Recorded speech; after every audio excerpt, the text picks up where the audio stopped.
Здравейте, приятели! Добро утро! Някога ли сте се замислили, че днес Духът на Бога може да промени живота ви?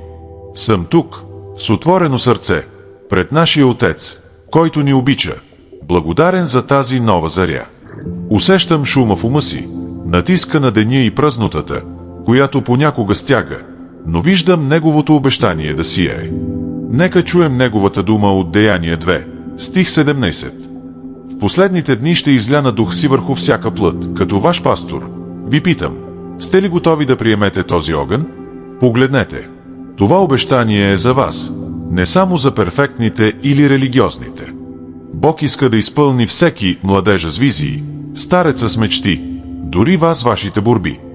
Няма значение възрастта или миналото, Той търси онзи, който е гладен, който отваря сърцето си. Но спрете се, с всичкия шум, известия, бързания, как ще чуем глас му? Трябва да замлъкнем, да викнем като Вартоломей: Исус, смили се над мен! Спрете се сега, усетете тази покана. Нека се помолим заедно, мои братя. Затворете очи, вдишайте дълбоко и предайте всичко на Него. Отче небесни, идвам с благодарност, молейки Твоята жива присъствие. Благодаря за Исус, който ме вика близо. Изпрати Светия Дух да изпълни този момент и да успокои душата ми. Повтарям Деяния 2. Излей Дух си върху мен, нека този зов ме движи. Помогни ми, Господи, да отворя сърцето си днес.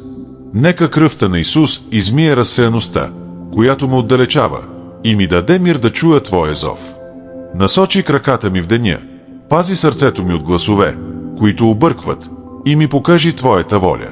Сви преградите на врага, който иска да ме задуши, в името на Исус. Докосни моя дом, Отче, донеси единство на споровете и сила на слабите. Благослови моята работа, съседите ми и моя път.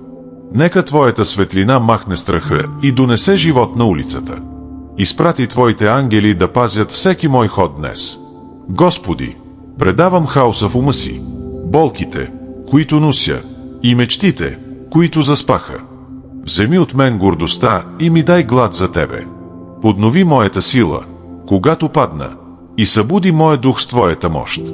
Нека огънят на Исус ме промени, дори със съмнения или умора. Отче, предавам Ти моя ден и моето утре, със сълзи и надежди. Вземи моя живот и ме изпълни с дух Ти.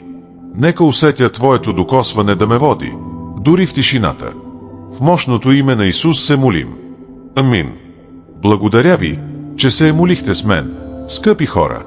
Ако усетихте духа да докосне сърцето ви, напишете Амин в коментарите или ми кажете какво искате да видите после. Абонирайте се за канала, активирайте звънеца и живейте повече с Него. Нека мирът на Исус ви изпълни днес. До скоро!